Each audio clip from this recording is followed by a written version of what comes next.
नमस्कार। आज हम बीए प्रथम वर्ष कला हिंदी साहित्य के प्रथम प्रश्न पत्र के अंतर्गत सूरदास के पदों के विषय में अध्ययन करेंगे। प्रस्तुत पद में सूरदास कहते हैं, हरिमुख निरखत नैन भुलाने, वे मधुकर रुचि पंकज लोभी, ताहि ते न उड़ाने। इसमें सूरदास जी कहते हैं कि श्री कृष्ण की रूप माधुरी को देखकर गोपियाँ अपना सारा काम भूल जाती हैं और एकटक उसी ओर अर्थात कृष्ण की ओर देखती रहती हैं। तो इसीलिए वो श्री कृष्ण की मुख शोभा का वर्णन करते हुए कहती है कि श्री कृष्ण की मुख शोभा को देखकर नेत्र ठगे से रह जाते हैं। हरिमुख निरखत नयन भुलाने, हरि के मुख को देखकर जो गोपियां हैं उनके नेत्र क्या हैं? भुलाने, यानी ठगे से रह जाते हैं या भूल में पड़ जाते हैं। वे मधुकर रुचि पंकज लोभी, ताहि ते न उड़ाने। वे यानी नेत्र, जो नेत्र रूपी भंवरे हैं वो सुंदरता रूपी पंकज अर्थात कमल के क्या हैं? लोभी हैं। यानी जो नेत्र हैं, नेत्र रूपी भंवरे सुंदरता रूपी कमल के लोभी हैं, इसलिए वे मुख कमल से नहीं उड़ते हैं। ताहि ते न उड़ाने, उड़ाने से भी नहीं उड़ते हैं या उसी स्थान पर बैठे रहते हैं। तात्पर्य यह है कि जिस प्रकार से भंवरा कमल पर बैठ करके मधुपान करता है और उड़ाने पर भी नहीं उड़ता है, उसी प्रकार से ये नेत्र भी श्री कृष्ण की मुख शोभा से हटाए से भी नहीं हटते। कुंडल मकर कपोलनी के ढिग, जनु रवि रैन बिहाने, भुव सुंदर नैननी गति निरखत, खंजन मीन लजाने। कि जो श्री कृष्ण के कपोलों पर यानी गालों पर जो मकर आकृति के कुंडल हैं, वो मकर आकृति के कुंडलों की शोभा जो है वो किस प्रकार से दिखाई देती है? जनु रवि रैन बिहाने, कि मानो जो रवि है अर्थात जो सूर्य है उसकी रैन बिहाने, रात्रि बीत जाने के बाद में जैसे सूर्य की जो चमक होती है चारों ओर फैल जाती है, उसी प्रकार से कृष्ण के जो गाल हैं उस पर मकर आकृति के जो कुंडल उन्होंने धारण कर रखे हैं कानों में, उन कुंडलों की चमक उनके कपोलों पर या गालों पर दिखाई देती है या शोभायमान होती है। किस प्रकार से?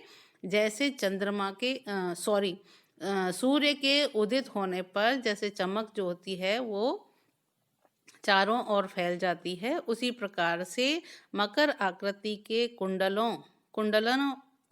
की जो चमक है वो श्री कृष्ण के कपोलों पर चारों ओर फैली हुई दिखाई देती है।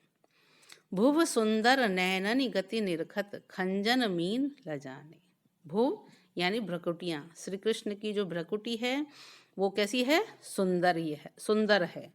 नैनन गति निरखत, और नेत्रों की जो गति है, सुंदरता है, वो भी देखते ही बनती है। वो कैसी है? खंजन मीन लजाने, कि नेत्रों की जो सुंदरता है वो खंजन पक्षी जो है और मीन यानी मछली को भी लज्जित करने वाली है।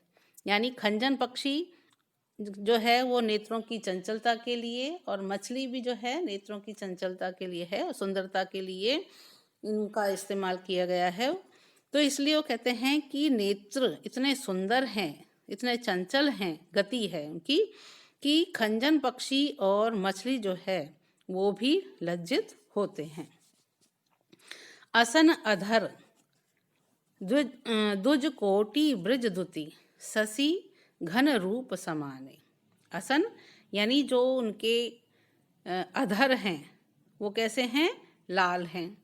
और दुज कोटि उनकी जो अग्र जो उनके दांतों का जो अग्रभाग है, वो अग्रभाग क्या है? कोटि ब्रजद्युति।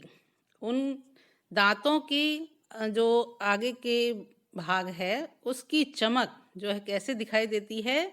करोड़ों ब्रजद्युति, करोड़ों हीरों के समान उसकी द्युति या चमक जो है वो दिखाई देती है। शशि घन रूप समाने, और वो ऐसे प्रतीत होते हैं जैसे मानो बादल के नीचे चंद्रमा चमक रहा हो। शशि घन रूप समाने, शशि यानी चंद्रमा जो है, घन यानी बादल, तो चंद्रमा जो है बादलों के बीच में चमक रहा हो, इस प्रकार से कृष्ण जो हैं उनका रूप सौंदर्य दिखाई देता है। कुंचित अलक सिलिमुख मिली, मनु ले मकरंद उड़ाने। कुंचित अलक यानी जो उनके घुंघराले बाल हैं वो कैसे हैं? भंवरों के समान है। और उनके ये जो बिखरे हुए बाल हैं, घुंघराले बाल हैं, वो जो भंवरों के समान हैं, वो कैसे लगते हैं? मिली मनु ले मकरंद उड़ाने, ऐसे लगते हैं मानो की मकरंद लेकर के भंवरे उड़ रहे हों। यानी घुंघराले बालों का, उड़ते हुए घुंघराले बाल, जो खुले बाल हैं वो हवा के कारण उड़ रहे हैं, तो ऐसे उड़ते हुए बाल जो हैं, घुंघराले बाल, वो कैसे लग रहे हैं? कि ऐसे लग रहे हैं मानो मकरंद लेकर के भंवरे उड़ रहे हों। तिलक ललाट कंठ मुक्तावली, भूषण मणि में साने। उनके मस्तक पर तिलक है और कंठ में मोतियों के हार हैं, और भूषण मणि में साने, और अन्य रतन जड़ित जो आभूषण हैं वो भी उन्होंने धारण कर रखे हैं। सूर सयाम रस निधि नागर, के क्यों गुण जात बखाने। सूरदास जी कहते हैं कि श्री कृष्ण रसिक शिरोमणि है। श्री कृष्ण कैसे हैं? रसिक शिरोमणि है। रस निधि नागर, की जो रस के भंडार हैं, ऐसे श्री कृष्ण के क्यों गुण जात बखाने, भला उनके गुणों का किस प्रकार से वर्णन किया जा सकता है। तो इस प्रकार से श्री कृष्ण के रूप सौंदर्य का या मुख की शोभा का वर्णन जो है इसमें किया गया है इस पद में, और वो भी अलंकृत शैली में किया गया है, अलंकारों का प्रयोग करते हुए। इसमें अनुप्रास अलंकार है, रूपक है, और उत्प्रेक्षा अलंकार का प्रयोग किया गया है। अब हम अगला पद देखेंगे। प्रथम मिलन, बूझत श्याम कौन तू गोरी, कहाँ रहती काकी है बेटी, देखी नहीं कहूँ ब्रज खोरी।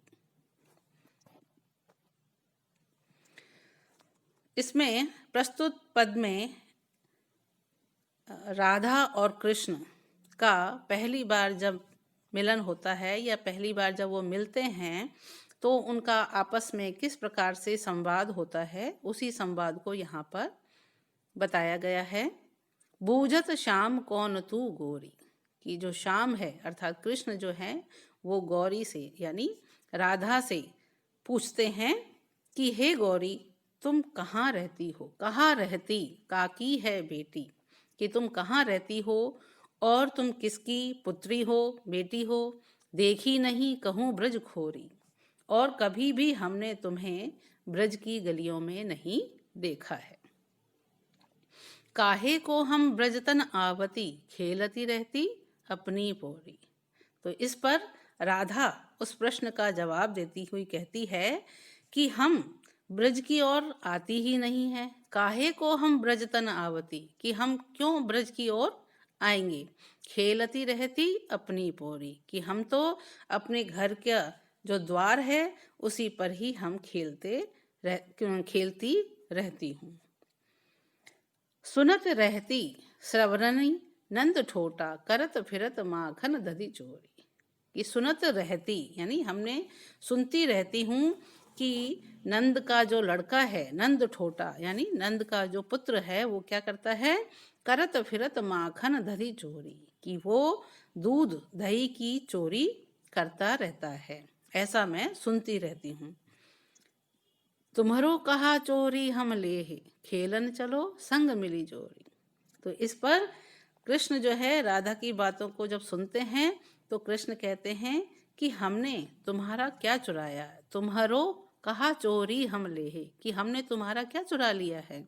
इसलिए क्योंकि हमने तो तुम्हारा कुछ नहीं चुराया है, इसलिए तुम हमारे साथ खेलने चलो, खेलन चलो संग मिली जोरी, संग मिल करके हमारे साथ खेलने तुम चलो।